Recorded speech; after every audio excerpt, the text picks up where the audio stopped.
Hey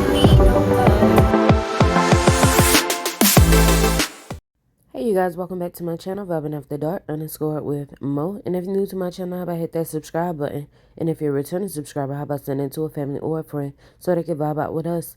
And please, please, please, please make sure you like this video. That helps out a lot, and thanks in advance. Okay guys, so excuse my deep voice. I just woke up not too long ago, but this video is going to be about Mo'Nique going on Club Shay Shay and speaking on what went wrong in her and Hughley's relationship. Now, you know, I think it was maybe like a year or two ago, maybe a little over that, her and Hughley was going back and forth on social media. It was this big thing because Mo'Nique had got on stage and spoke on the situation with him and his daughter. And then so Hughley was clapping back, but Mo'Nique went on Club Shay Shay to tell her story of how it all started. And then Hughley came back with a response. People really wasn't feeling his response and kind of was on Mo'Nique's side.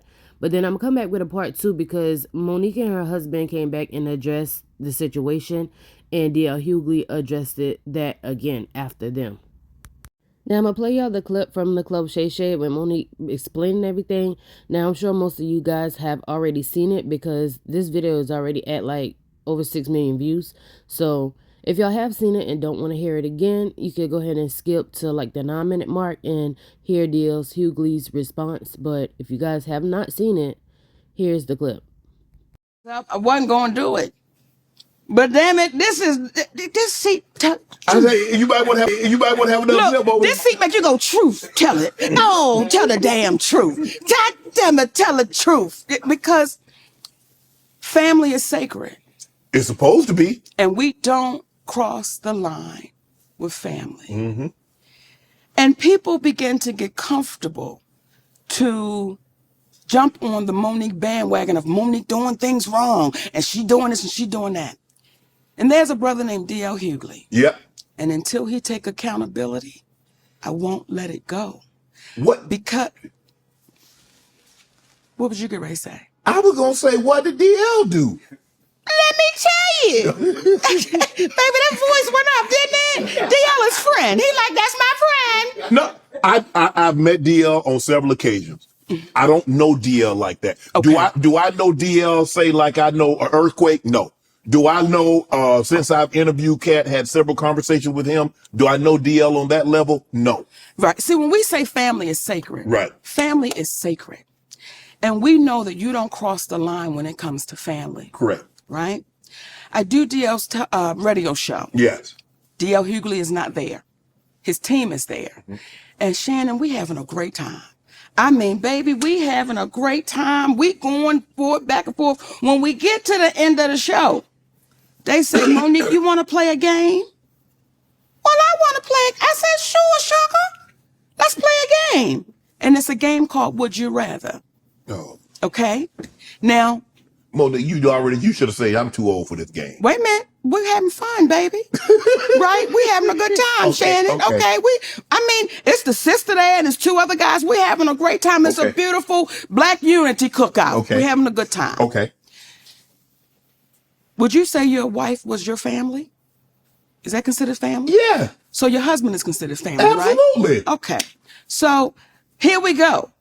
They said, Mo'Nique, we want to play a game of Would You Rather. Let's go. Would you rather your husband sleep with Lee Daniels with a condom or Corinne Steffens without one? Really, Mo'Nique? Now, as y'all are watching right now who haven't heard this story, y'all going, they doing the same thing in the studio. They going, okay. That is exactly what happened. Now, I said to the team, how does that uplift our community? I said, sister, and her name is Jasmine, how could you ask another sister that? Well, we just planned. I said, tell me the joke in that, because I don't know what you're insinuating. Then you're involving people that have nothing to do with nothing. Like, what are y'all doing? So I said, I'm going to call my brother. DL. I'm going to call my brother. I call D.L. Hughley on the phone. I say, hey, baby. Yeah. Huh? That's how he responds. Yeah. Did he know it was you? Yes, because they called him to let him know Mo'Nique's going to be calling. Right. Like this, it was getting crazy. Right. I'm like, just let me get on the phone with my brother, right? Yeah. Hey, DL, yeah. I said, listen, I just got off the phone with your team, and they wanted to play this game, Would You Rather? And it was like stupid. Like asking me about my husband and Lee Daniels and Corinne Steffens, and his exact words, well, that's how we do it. I said, DL, how does that uplift our community? And again, I don't know what y'all trying to insinuate, but brother, what you doing? Like I said, that's just how we do it. So it is what it is. Now, it got so ugly that my attorney had to send a cease and desist. So it never aired. So we have, like, when Cat Williams talk and people, truth tellers talk, we have receipts to everything we're saying. That's how that whole thing got started. Okay? It's family. My husband is my family. Yeah. Now, you babies that are really good with this internet, through the years, I've watched DL speak ill of me. Through the years. I never knew DL Hughley had a problem with me. But when Cat said they all a group, he forgot to put DL Hughley in the group. Mm-hmm. Through the years, I was bitter. I was dangerous with what I was doing, saying that it was inequality. My husband didn't know what he was doing. This went on through the years. I was unloved, all of these things. And I said to myself, I'ma see you. I'ma see you. I didn't go on nobody's show. I didn't say nothing to nobody, but I knew the time would come that I would see him. We were scheduled to do a show in Los Angeles. I was the headliner of that show. His name was on it, then his name came off. I didn't question it, but I knew I'ma see him, right? Eventually. Okay, now we have a show in Detroit. Contractually, I was the headliner. DL Hughley posted a memo. Now, when you signed your deal for the Ravens, did you sign a contract or a memorandum?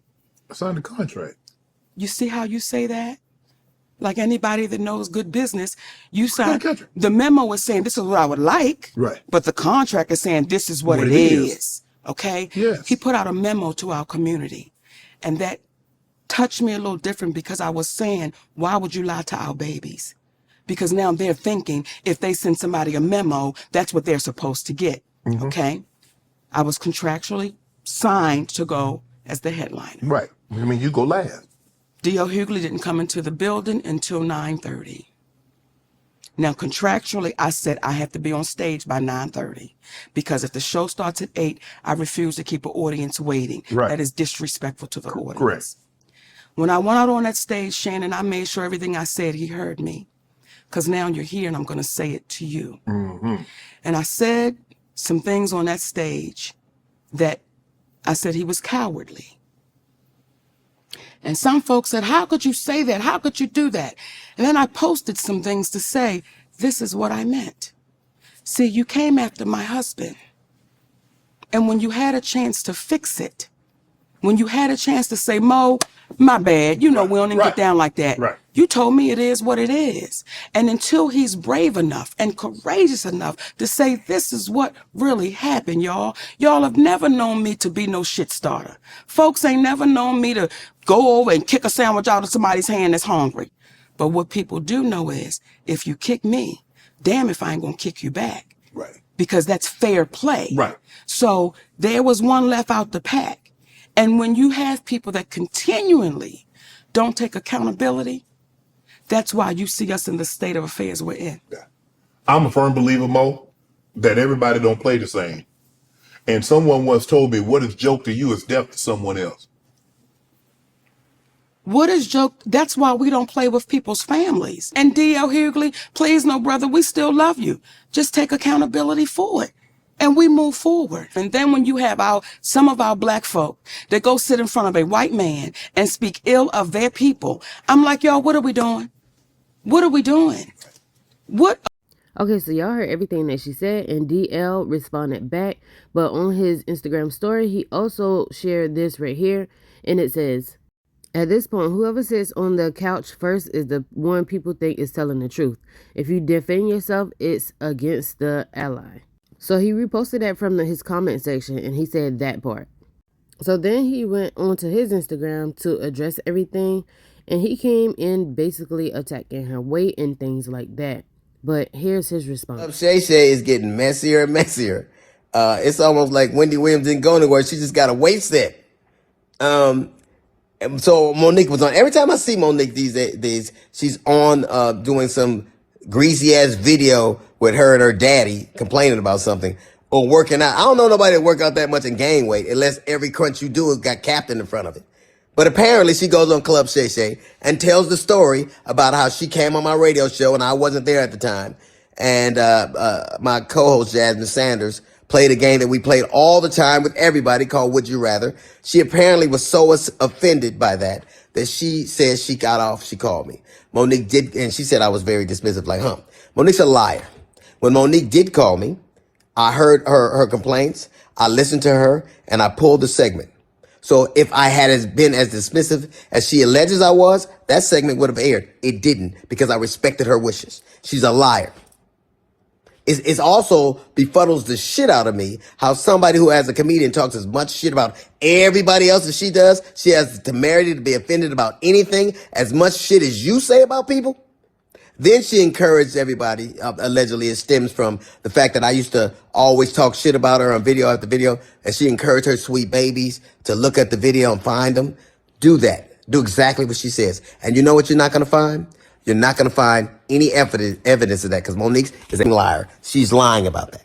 But what you will find is Mo'Nique talking about some alleged contract dispute we had. Look at the ticket. It says D.L. Hughley, then Mo'Nique. She knows the story. But what she did in response to that, she talked about my dog, my wife.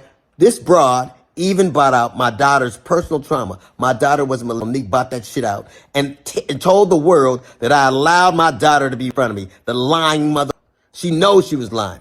And it only stopped when everybody from my family checked her. It's interesting. You know what else you won't see Mo'Nique doing? You won't ever see her with her family, videos with her children or grandchildren. Because how do you have sweet babies when your own babies don't? How do you love us for real when there's no evidence of anybody loving you for real, except your daddy, who you apparently have to pay? And FYI, daughters are paid for by daddies, not daddies who get paid by their daughters. You know what else you won't see Mo'Nique doing? Telling jokes. Mo'Nique, if she'd have spent as much time actually writing jokes and writing her Netflix special as she did complaining about not having one, it wouldn't have been trash. It got the worst reviews of any Netflix special in history. Because that's what Mo'Nique does. She complains and she has grievances. You never see her being a human being. You never see her being sweet and warm to people. Except when she's using it to butter somebody up to get something. There's a reason why everywhere she goes, shit starts. Everywhere she goes. How is it that nobody, not even your family, I was on the road, get it. I get it every goddamn week. Look at my schedule versus yours. See how much I'm going. And I still manage to have a relationship that I cherish with my children. Can you say the same? You can't. Because all you do is talk about your grievances and who did you wrong. There's a reason you're by yourself. There's a reason you got to pay a man to love you. It's sad. There's an old adage that says you can't buy love. It's a shame, Mo'Nique, that you probably always will have to. Okay, so y'all heard what he had to say, and people in his comments was like, he too angry, so I know he's telling the truth. And he said, no such thing as too angry. When someone comes for your kids, and then somebody else said, the fact you responded so angrily lets me know she was right. Someone else said, why would you refer to her weight, shaking my effing head? He said, you come for my kids, nothing is off limits. Another person said, a hurt dog will bark. And he said, she barked, I'm biting. Get it right.